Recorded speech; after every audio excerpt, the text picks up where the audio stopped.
Halo, assalamualaikum teman-teman semuanya. Oke guys, ini adalah video vlog singkat aku ketika aku nonton premiere Marvel Eternals tanggal 10 November kemarin. Nah, jadi di sini aku buat vlog-vlog singkat aja dan tidak lupa membawa action figurku Marvel Legends Eternals. Yang kemarin nanya di komentar itu belinya di Tokopedia, search aja Marvel Legends Eternals gitu ya. Jadi memang dari dulu kalau aku nonton film-film Marvel itu selalu bawa action figurnya untuk difoto-foto di sana biar feels-nya dapet gitu ya. Walaupun dilihat orang itu agak aneh gitu ya, tapi terserah deh, yang penting aku suka gitu dan juga tidak melanggar peraturan bioskop gitu kan, itu juga merchandise-nya si film tersebut gitu, original. Oke, jadi setelah nonton maka aku akan nge-rate ini Eternals 8 out of 10. Jadi dapat 8 out of dari 10. Mungkin banyak orang yang berpikir kok bisa tinggi banget daripada kritikus film yang ngasih rate-nya di bawah itu 6, 7, bahkan ada yang 5. Jadi ini merupakan pendapat pribadi dari aku. Kan setiap orang itu berhak berpendapat terhadap film yang dia tonton.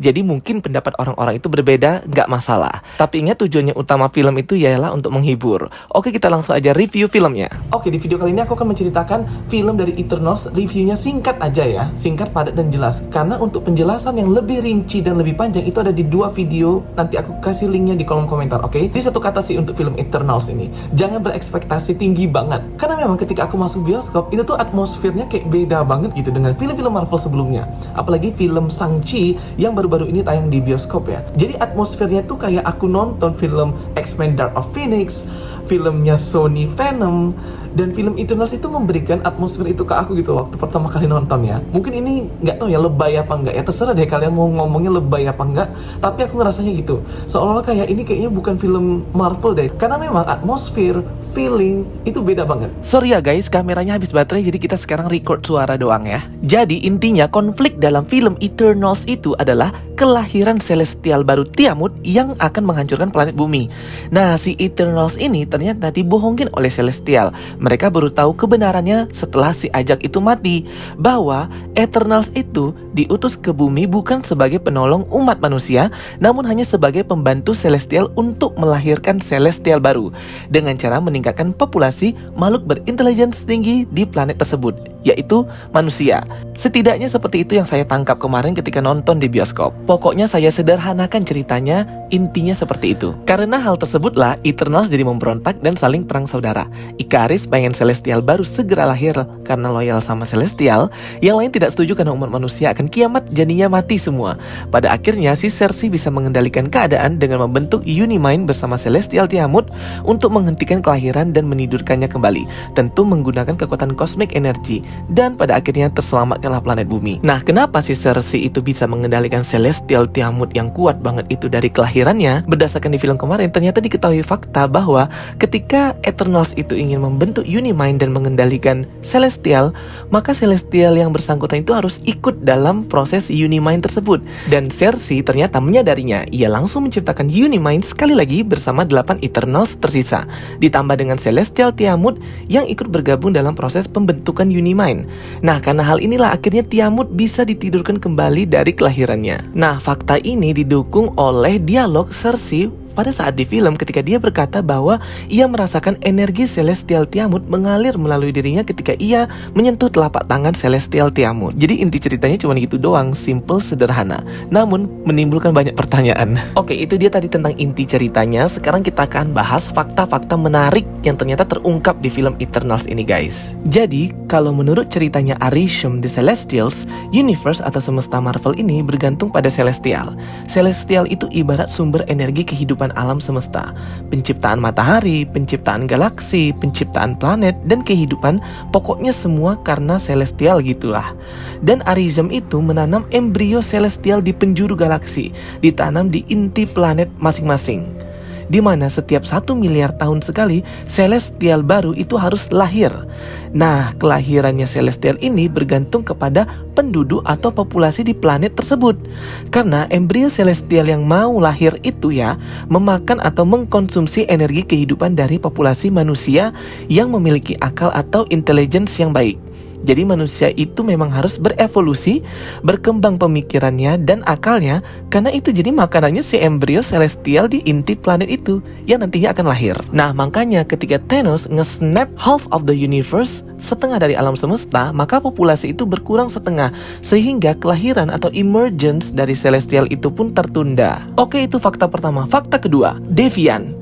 Jadi menurut ceritanya Arishem the Celestial, Deviant itu diciptakan oleh Celestial itu sendiri untuk dikirim ke planet-planet yang sudah ditanamin embrionya Celestial. Tujuannya membunuh predator-predator alami yang hidup di planet itu agar nantinya makhluk-makhluk yang lebih pintar itu bisa lebih cepat berkembang. Tapi ternyata Deviant ini malah berevolusi dan menjadi monster yang ganas, menyerang membabi buta seluruh penduduk planet dan malah mengurangi populasi dan menghambat kelahiran Celestial. Maka akhirnya Arishem belajar dari kesalahannya dan menciptakan makhluk baru yang gak bisa berevolusi, yaitu si Eternals, manusia android. Di mana Eternals ini dikirim ke setiap planet-planet di galaksi untuk membasmi Deviant-Deviant yang sudah tidak terkontrol ini. Dan ketika Deviant-Deviant itu selesai dibasmi dan sudah punah, akhirnya manusia bisa berevolusi dibantu dengan Eternals. Dikembangkan peradabannya, dikembangkan teknologinya, dikembangkan pola pikirnya, dan dibuat pintarlah si manusia-manusia ini oleh Eternals. Yang pada akhirnya kepintaran-kepintaran mereka dan perkembangan manusia itu sebenarnya untuk memberi makan si embrio celestial yang nantinya akan lahir. Jadi intinya kayak gitu.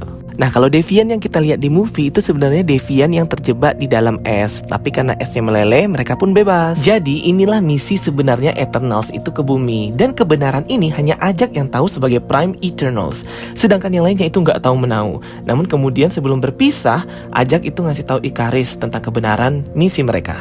Dan dari ucapan Arishem inilah kita tahu bahwa Eternals itu banyak dan dikirim ke planet-planet membasmi Deviant, membantu perkembangan makhluk hidup hingga mereka pintar, dan menunggu sampai Celestial baru lahir dan mereka ikut mati dalam kehancuran planet tersebut. Namun pikiran mereka disimpan oleh Arishem untuk sebagai bahan ilmu dan pembelajaran Arishem. Kemudian Arishem pun membuat tubuh baru Eternals yang diisi dengan pikiran yang baru pula untuk dikirim ke planet selanjutnya. Fakta berikutnya adalah ketika saya mendengar dialog percakapan antara Eternals Ajak dan Arishem, di mana ternyata Ajak itu sudah membantu Arishem melahirkan Celestial baru selama jutaan tahun. Jadi ternyata si Ajak ini memang sudah tahu kebenarannya dari awal dan sudah jutaan tahun membantu Celestial Arishem untuk melahirkan Celestial baru dengan mengorbankan populasi di planet-planet tersebut. Namun pada akhirnya si Ajak itu dia memberontak setelah jutaan tahun karena dia berpikir bahwa planet bumi itu sangat sayang kalau harus dikorbankan. Dia aja sayang banget ya dengan planet bumi. Fakta berikutnya adalah penciptaan si Eternals, dimana kalau di komik dia kan dari hasil eksperimen hewan kera. Namun ternyata kalau di versi movie, Eternals itu hanyalah android atau robot sintetik yang dibuat oleh Arishem untuk membasmi Deviant. Dan ternyata mereka sudah menjalani misi yang sama berjuta-juta tahun yang lalu. Mereka datang ke planet, membasmi Deviant, populasi planet berkembang, lahir Celestial baru, planet tersebut hancur, Eternals mati. Jadi kayak loop circle yang berulang terus menerus.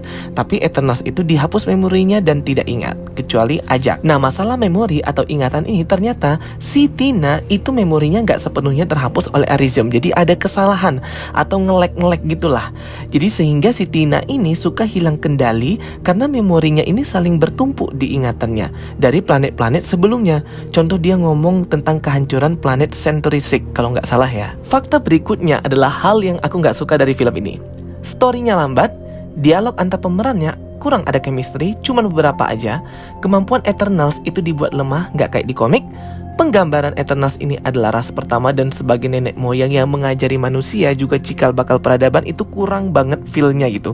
Kayak kurang dapat banget bahwa Eternals ini loh yang pertama gitu. Nah, feeling itu yang kurang dapat. Kemudian informasi di film ini tuh minim banget. Penonton jadi disuruh cari info sendiri dan teori sendiri. Malah filmnya kayak teaser gitu loh, bukan kayak movie yang informasinya banyak gitu ya. Ya biasalah ya, tipikal Marvel movie. Oke guys, itu dia sekian dari aku ya review tentang film Eternals ketika sudah nonton di bioskop. Jangan lupa kalian juga nonton di bioskop segera ya, karena filmnya worth it banget dan enjoyable banget. The movie was good and worth it. Okay guys, thank you for watching. See you next time on another video.